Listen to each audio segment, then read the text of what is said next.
Sa bawat panahon may mga tanda. Mga palatandaang nagbubunyag ng katotohanan. Mula sa langit, sa Biblia, at sa panaginip ng tao. Ito ang mga palatandaan ng panahon. Biblia at kalamidad. Sa bawat lindol, bagyo, at kalamidad sa mundo, marami ang nagtatanong, ito na ba ang mga palatandaan ng huling panahon na binanggit sa Biblia? Sa modernong panahon, tila nagiging mas madalas at malakas ang mga sakuna. Ngunit alam mo ba, ang mga palatandaang ito ay matagal nang inihula sa banal na kasulatan. Sa video na ito, tatalakayin natin ang mga kaganapang nagpapakita na ang mga hula sa Biblia ay unti-unting natutupad sa ating panahon. Handa ka na bang makita ang koneksyon sa pagitan ng kasaysayan, Biblia, at ating kasalukuyang mundo? Hindi bago sa Biblia ang lindol at kalamidad. Mula sa panahon ni Noe, ang baha bilang paglilinis ng kasamaan ay malinaw na paalala na may plano ang Diyos. Sa bawat sakuna, may mensahe, ang sangkatauhan ay tinatawag na bumalik loob at magbalik sa tama. Ang mga propeta, gaya ni Hageo at Malakias, ay nagbigay ng babala tungkol sa hinaharap, at ang mga palatandaang ito ay tila patuloy na natutupad sa ating kasalukuyan. Ngunit ano ang ibig sabihin nito sa atin ngayon? Bakit tila mas matindi at mas madalas ang mga natural na sakuna?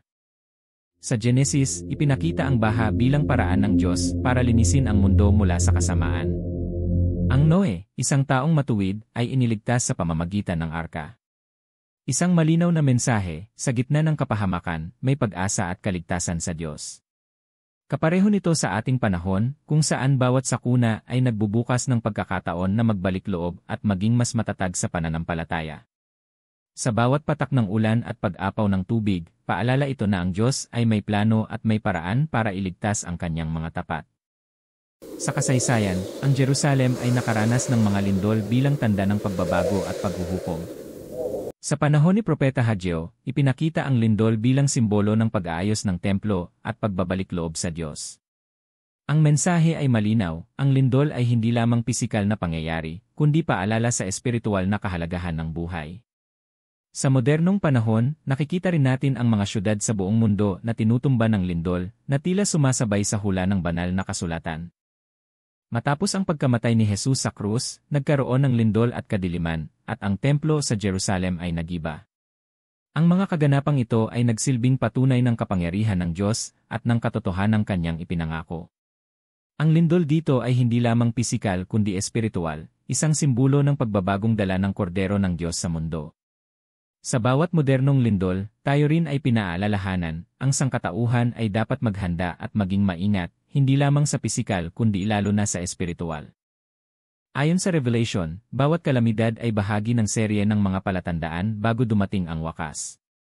Lindol, bagyo, at iba pang kalamidad ay inilalarawan bilang mga senyales na nagpapaalala sa atin na ang mundo ay nasa ilalim ng paalala ng Diyos. Habang tumatagal, tila mas nagiging malinaw ang katuparan ng mga hula sa ating panahon. Sa bawat ulat ng lindol sa mundo, sa bawat bagyong sumasalanta sa mga baybayin, naaalala natin ang mga nakasulat sa banal na kasulatan at ang mga babala ng ating Panginoon. Sa nakalipas na dekada, mas madalas at mas malakas ang lindol sa buong mundo kaysa dati. Ang mga siyentipiko ay nag-uulat ng pagtaas ng seismic activity sa mga fault lines sa Asia, Amerika, at Europe. Ngunit sa pananaw ng Biblia, ang mga ito ay hindi lamang natural na fenomena, ito ay paalala ng Diyos sa sangkatauhan. Kapag tinitingnan natin ang mga modernong lindol, makikita natin ang pattern, parang ang mundo mismo ay sumasabay sa ritmo ng propesya.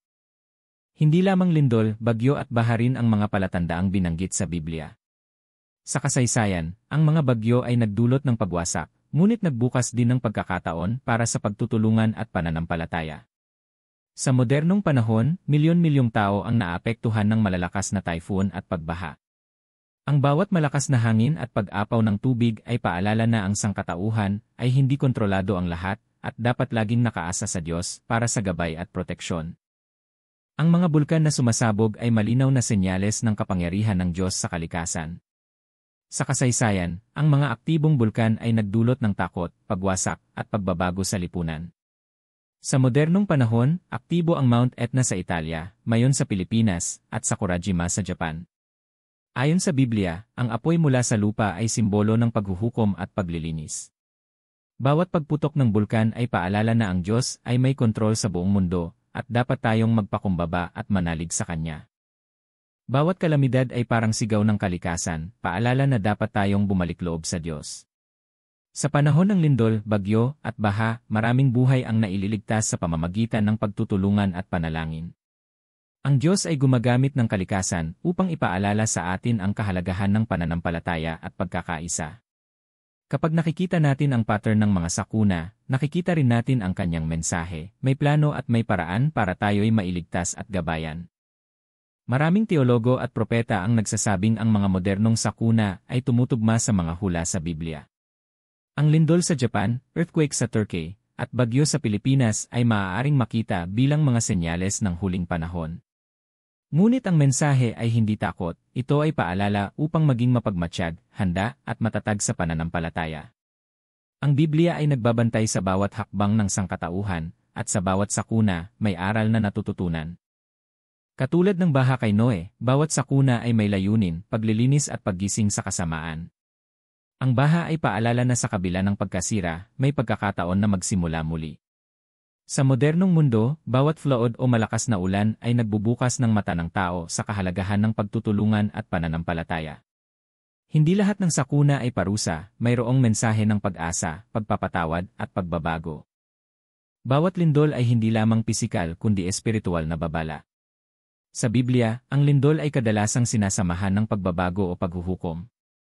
Sa ating panahon, ang pagtaas ng seismic activity ay paalala sa atin, maging handa at huwag kalimutan ang Diyos sa ating pang-araw-araw na buhay. Ang bawat pagyanig ng lupa ay parang pagtunog ng kampana, nagpapaalala sa atin ng kahalagahan ng pananampalataya at kahandaan. Ang bagyo ay simbolo ng galit ng Diyos at paalala ng Kanyang kapangyarihan. Sa modernong panahon, bawat malakas na bagyo, mula sa bagyong Yolanda sa Pilipinas hanggang Hurricane Katrina sa Amerika, ay nagpapakita ng parehong mensahe, ang mundo ay hindi kontrolado ng tao. Habang nanonood tayo ng mga balita tungkol sa bagyo, dapat din nating tanungin ang ating sarili, paano ako naghahanda espiritual at pisikal? Maraming eksperto at propeta ang nagsasabing nakikita natin ang katuparan ng mga senyales sa ating panahon. Hindi lamang lindol at bagyo, kundi pati ang pagtaas ng temperatura, wildfires, at iba pang kalamidad ay bahagi ng pattern. Ang modernong agham ay tumutulong sa atin maintindihan ang physical side, ngunit ang Biblia ang nagbibigay ng mas malalim na pananaw. Ang mga kaganapang ito ay bahagi ng plano ng Diyos para sa sangkatauhan. Sa nakalipas na dekada, mas madalas ang lindol sa buong mundo kaysa dati. Ang mga eksperto sa seismology ay nag-uulat ng pagtaas ng frequency at intensity ng earthquakes. Sa pananaw ng Biblia, ang pagtaas ng kalamidad ay senyales ng mas mabilis na paglapit ng mga huling panahon. Bawat lindol ay nagtuturo sa atin, maging mapagmatsyag at lumapit sa Diyos bago dumating ang mas malalaking pagbabago. Katulad sa lindol, mas malalakas at mas madalas na bagyo ang dumadaan ngayon, gaya ng hula sa Biblia. Sa Asia, Amerika, at Europe, ang pattern ng storm activity ay tumataas. Ang mga typhoon ay nagdudulot ng aral, dapat laging may paghahanda, pagtutulungan, at pananampalataya. Hindi lahat ng sakuna ay parusa, ngunit may mensahe ng paggising sa ating espiritu at responsibilidad sa isa't isa. Bawat kalamidad ay nagbubukas ng mata ng tao sa kahinaan at pangangailangan ng Diyos. Sa bawat lindol, bagyo, at pagbaha, natututo tayong maging mas mapagmatsyag, maunawain, at handa. Ang mga sakuna ay nagtuturo ng aral, walang sinuman ang ganap na kontrolado ang mundo, at tanging sa Diyos lamang tayo makakahanap ng tunay na proteksyon at pag-asa. Hindi lahat ay takot sa kalamidad. Ang ilan ay nagiging mas matatag sa pananampalataya. Sa gitna ng sakuna, maraming tao ang natututo ng pasensya, pagtutulungan, at higit sa lahat, ang kahalagahan ng relasyon sa Diyos. Ang Biblia ay nagtuturo sa atin na bawat pagsubok ay pagkakataon para sa paggising at espiritual na paglago. Ayon sa Revelation, bawat selyo ay nagdadala ng pagbabago at kalamidad sa mundo. Ang mga selyo ay maaaring kumatawan sa digmaan, taggutom, epidemya, at lindol. Sa ating panahon, nakikita natin ang unti-unting pagtupad ng mga ito sa modernong konteksto. Ang layunin ng propesya ay hindi takutin tayo, kundi gisingin tayo sa kahalagahan ng pananampalataya, paghahanda, at pagbabalik loob. Sa kabila ng lindol, bagyo, at iba pang kalamidad, may pag-asa pa rin. Ang Biblia ay nagtuturo na sa bawat pagsubok, may pagkakataon para sa pagbabago at kaligtasan. Ang mga sakuna ay hindi lang palatandaan ng kapahamakan, sila rin ay paalala ng awa ng Diyos. Sa ating panahon, habang humaharap tayo sa mga natural at espiritual na hamon, makakakita tayo ng liwanag sa gitna ng dilim kung mananatili tayong matatag sa pananampalataya. Bawat kalamidad ay nagtuturo ng espiritual na aral. Ang lindol at bagyo ay nagbubukas ng puso ng tao sa kahalagahan ng pananampalataya, pagkakaisa, at kabutihan. Sa panahon ng kaguluhan, nakikita natin ang katotohanan, ang material na kayamanan at teknolohiya ay hindi makapagliligtas, kundi ang pagtitiwala sa Diyos. Ang mga sakuna ay paalala na ang kaligtasan at kapayapaan ay nagmumula sa Kanya. Ngunit hindi lahat ay nakikinig sa mga babala. Marami ang abala sa kanilang pang-araw-araw na buhay at nakakaligtaan ang mga palatandaan.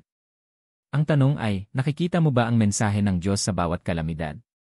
Ang lindol, bagyo, at baha ay paalala, lumapit sa Kanya, maging handa sa espiritual, at huwag hayaang maligaw ang puso sa material na bagay.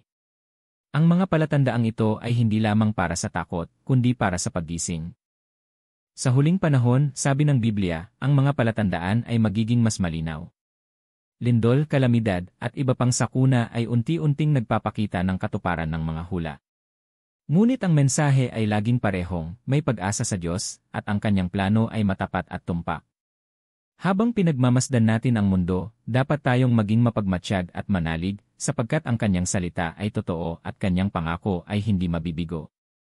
Kung gusto mong mas maunawaan ang mga palatandaan sa Biblia, at kung paano ito natutupad sa ating panahon, mag-subscribe sa channel, i-like ang video, at i-share sa iyong pamilya at kaibigan. Panoorin rin ang iba pa naming mga video tungkol sa propesya, huling panahon, at mga aral ng Biblia. Sa gitna ng kaguluhan, tandaan, ang tunay na pag-asa ay nasa Diyos lamang. Lumapit sa Kanya, magpakatatag, at maging handa para sa bagong simula na Kanyang ipinangako.